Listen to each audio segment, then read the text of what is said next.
সকল সম্মানীয় বৈষ্ণব ভক্তবৃন্দের চরণে আমার শত সহস্র দণ্ডবত প্রণাম। শ্রদ্ধেয় সাধুসঙ্গ ও ভক্তজন, আজ আমরা ভাগ্যবান যে শ্রীমদ্ভাগবতের পবিত্র শ্রবণ সেবায় অংশগ্রহণের সুযোগ পেয়েছি। এই মহান গ্রন্থ কোনো সাধারণ পুরাণ নয়, এটি পরম পবিত্র শ্রীভগবানের স্বরূপরূপে প্রকাশিত। শ্রীমদ্ভাগবত এমন এক শাস্ত্র যা কলিযুগের অন্ধকারে জ্বলন্ত এক জ্ঞানের দীপশিখা। আসুন আমরা শ্রদ্ধা, ভক্তি ও মনোযোগ সহকারে এই শ্রীমদ্ভাগবত শ্রবণ করি, যাতে আমাদের হৃদয়ে ভগবদ্ভক্তি জাগ্রত হয়, অহংকার বিনষ্ট হয় এবং আত্মাশুদ্ধির পথে এগিয়ে যায়। ও নমো ভাগবতে বাসুদেবায়, নম পাঙ্কজনাভায়, নম পাঙ্কজমালিনে, নম পাঙ্কজনেত্রায়, নমস্তে পাঙ্কজাঙ্ঘ্রয়ে। শ্রীগুরু চরণকমলে কোটি কোটি প্রণাম জানিয়ে শ্রীমদ্ভাগবতের আজকের পাঠ দ্বিতীয় অধ্যায়ের শ্লোক 21 থেকে 31 আরম্ভ করছি। চৈতন্যতত্ত্বের উন্মোচন, ত্রয়ী রূপ ও একতত্ত্ব। শ্রীচৈতন্য চরিতামৃত আদি লীলা 2 অধ্যায়, শ্লোক 21-31। শ্লোক 21। যদৈক্য রূপে চৈতন্যতত্ত্ব অবতার, ত্রৈরূপতুল্য ঐক্য জগতে আপার।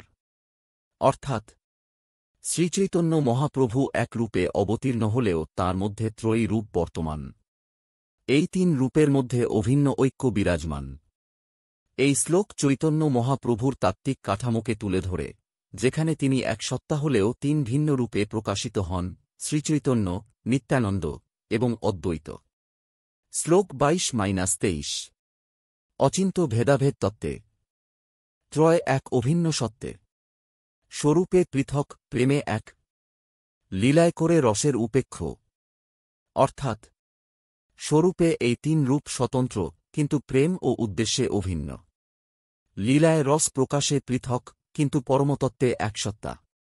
গৌড়ীয় বৈষ্ণব দর্শনে অচিন্ত ভেদাভেদ তত্ত্বের ভিত্তিতে বোঝানো হয়েছে যে ঈশ্বর ও তাঁর বিভূতিগুলি একই সঙ্গে এক এবং ভিন্ন। শ্লোক 24-26। ভক্তরূপে গৌরচন্দ্র, গুরুরূপে নিতাই, অদ্বৈত প্রভু ভক্তবতারতায়। 3 জন মিলে করিল প্রভুর প্রচার, প্রেমরস ধারা করিল অবতার। অর্থাৎ গৌরচন্দ্র শ্রীচৈতন্য নিজে ভক্তরূপে, নিত্যানন্দ গুরুরূপে এবং অদ্বৈত আচার্য ভক্তরূপে অবতীর্ণ হয়ে প্রেমের প্রচার করলেন। এই শ্লোকগুলি বোঝায় চৈতন্য মহাপ্রভু ভক্তির আদর্শ স্বরূপ এবং তাঁর 2 সাথী হলেন সেই আদর্শের বাহক। 3 জন মিলে এক অভূতপূর্ব ভক্তিসমাজ গঠন করেন। শ্লোক 27-29। ত্রয়ী রূপ একসাথে করল প্রচার, কৃষ্ণনাম কৃষ্ণপ্রেম করল প্রকাশ। জগতে এ প্রেম আগে না ছিল, চৈতন্য আগমনে হৃদয় ভিজিল। অর্থাৎ চৈতন্য মহাপ্রভু ও তাঁর 2 সাথী মিলে নামপ্রেমের সেই ধারাকে প্রচার করলেন যা আগে কখনো এত বিশুদ্ধভাবে জগতে প্রকাশ পায়নি। এই শ্লোকগুলি ঐতিহাসিকভাবে বৈষ্ণব ভক্তিধারার এক নবজাগরণ নির্দেশ করে। ঈশ্বর নিজেই ভক্ত হয়ে নাম ও প্রেম প্রচার করছেন। 30 থেকে 31। কোটি জন্মে যা মিলে না, চৈতন্য নামে তা মিলে না জানা। নামর্ষ প্রেমতত্ত্ব একত্র প্রকাশ, চৈতন্যলীলা অশেষ উপহাস।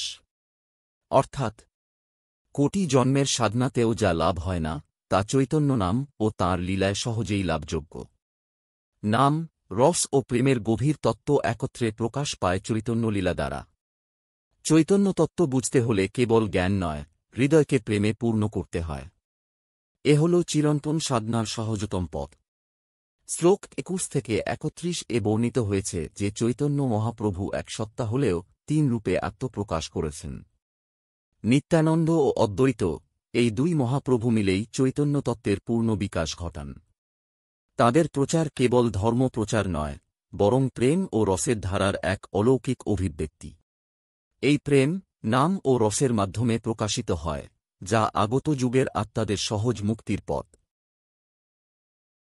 আজকের শ্রীমদ্ভাগবত আলোচনা এখানেই শেষ করছি। আপনাদের মতো কৃপাসিন্ধু, সদাশয় সাধুজনের অকুণ্ঠ ভালোবাসা ও আশীর্বাদ থাকলে এই মহান প্রচেষ্টায় আমরা দৃঢ় থাকব, এগিয়ে যেতে পারব নিষ্কলুষ ভক্তির পথে। অনুরোধ করব, আমাদের পাশে থাকুন, প্রয়োজনে সৎপরামর্শ ও আশীর্বাদ দিয়ে আমাদের এই সেবাকে শুদ্ধ ও অর্থবহ করে তুলতে সহায়তা করুন। শুভেচ্ছা ও ভগবৎ কৃপা সকলের উপর বর্ষিত হোক।